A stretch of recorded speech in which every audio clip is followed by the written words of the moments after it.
បងប្អូនកាន់កញ្ចប់ពងពុយ1គីឡូឬកន្លះគីឡូឬក៏3ខាំបងប្អូនត្រូវមានត្រង់2ហើយណាបើល្អ1គីឡូពងពុយយើងត្រូវប្រើត្រង់3ណាបាទគ្រប់អញ្ញាជំរាបសួរពុកម៉ែបងប្អូនវិជាកសិករទាំងអស់មិនថាកសិកម្មដាំដុះក៏ដូចជាកសិកម្មចិញ្ចឹមទេថ្ងៃនេះចង់នាំអារម្មណ៍ពុកម៉ែបងប្អូនមកមើលទស្សនីយមកកើតនៅទស្សនីយភាពមួយសម្រាប់ដល់ពុកម៉ែបងប្អូនដែលឧស្សាហ៍តាមដានជាមួយនឹង Channel YouTube របស់យើងខ្ញុំដូចជាមេតិការបស់យើងខ្ញុំពីដើមមកដូច្នេះថ្ងៃនេះសូមបង្ហាញវីដេអូតាក់ទងជាមួយនឹងបញ្ហាកណ្ដូបទ្រង់របស់ខ្ញុំនេះខែនេះវគ្គនេះមានថារប៉េះរប៉ោះច្រើនពាក្យថារប៉េះរប៉ោះផ្ដោតទៅលើកណ្ដូបយើងខ្ញុំកំពុងតែធ្វើការចាប់គូមួយប៉ែកមួយប៉ែកទៀតធ្វើការសកស្លាបនោះខាងនោះសកស្លាបពុកម៉ែបងប្អូនខាងចុងនោះមួយប៉ែកទៀតកំពុងតែធ្វើការដោតពងនោះពងឆ្កលនោះដោតរួចហើយអ្វីដែលខ្ញុំចង់បង្ហាញ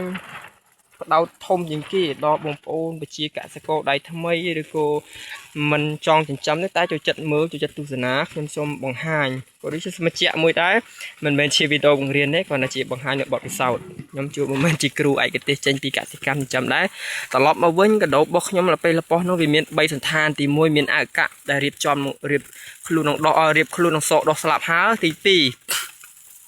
កំពុងតែសក់ទី3កំពុងតែធ្វើការចាប់គូទី4កំពុងតែធ្វើការដោតពងនៅលើខ្សាច់ហេតុអីបានជាវាមានចរិតស្ថានបែបហ្នឹងពុកម៉ែបងប្អូនជាកសិករដៃថ្មីចាំស្ដាប់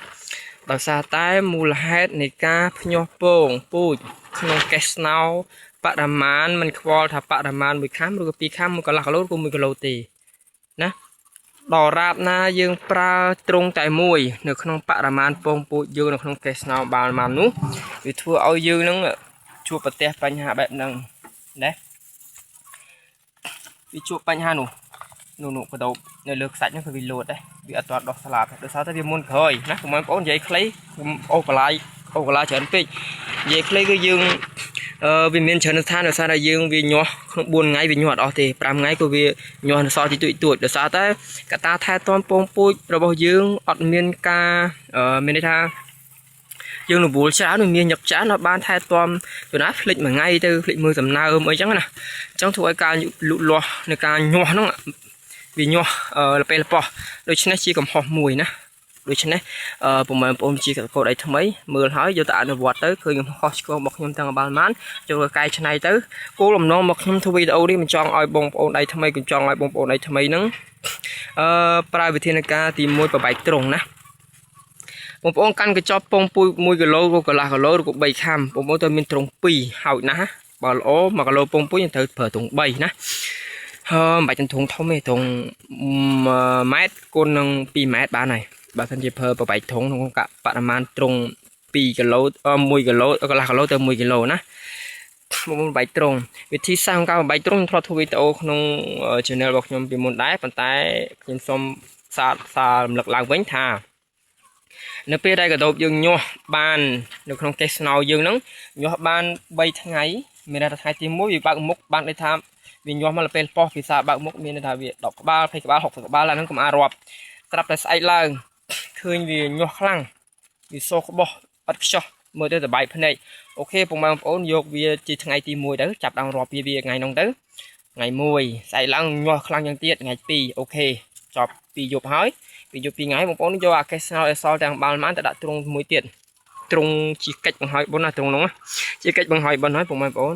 ដោយយើងផ្ដោតទៅលើឲ្យវាញាស់3ថ្ងៃ4ថ្ងៃទៀតញាស់អស់ក៏ញាស់ទៅដូច្នេះទើបកដោបរបស់យើងធ្វើការចាប់គូសកស្លាបអីហ្នឹងគឺវាស្មើគ្នាវាស្រោគ្នាអត់ដូចលពេលប៉ោះដូចទ្រុងដែលខ្ញុំកំពុងធ្វើវីដេអូចែកម្លែកដល់ពុកម៉ែបងប្អូនជាកសិករទេណាឃើញទេពុកម៉ែបងប្អូនឃើញអត់ឃើញអាណាដែលវាឡាប់កាក់ទៅអាណាវាទើបសក់សឡាប់សស្គូហ្នឹងទៅនោះសចឹងទៅណាគេចាប់គូទៅណាគេដោតខ្សាច់ដាក់ពងហ្នឹងក៏ដោតទៅនោះណាវាធ្វើឲ្យយើងតោះមកតក់មកទុយមួយដែរណាដែលយើងចាំចង់ឲ្យបានល្អដូចទីប៉ុន្តែវាមិនល្អដោយសារអីកត្តាប្របែកត្រង់និងកត្តាថែទាំពងពូជមកជំហានទី1កត្តាថែទាំពងពូជពីមុនមកអត់សមប្រកបនឹងកម្ដៅនិងកំណើមធ្វើឲ្យវាញាស់ពេលប៉ោះទី2 បើដឹងថាវាញាស់ទៅពេលប៉ោះអញ្ចឹងហើយយើងគួរតែមានទ្រង់វិធានការបែកទ្រង់មានដូចខ្ញុំរៀបរាប់ខាងដើមអញ្ចឹងវាមានទ្រង់2ហោចណាស់បើល្អទ្រង់3តែយើងមិនរំពេចដល់ទ្រង់3ដល់ស្នាក់មិនទេព្រោះយើងចំណាយដើមទុនច្រើនត្រឡប់មកវិញគឺជាវីដេអូមួយសារដោះតឿនសម្រាប់ពុកម៉ែបងប្អូនជាកសិករដៃថ្មីដែលគម្រោងនឹងចិញ្ចឹមឬក៏ចិញ្ចឹមហើយដោយឃើញឧស្សាហ៍ឃើញកដោបมันពេញភ្នែកតាមរយៈវិស័កមុនក្រោយវាចាប់គូមុនក្រោយវាដោតពងមុនក្រោយអញ្ចឹង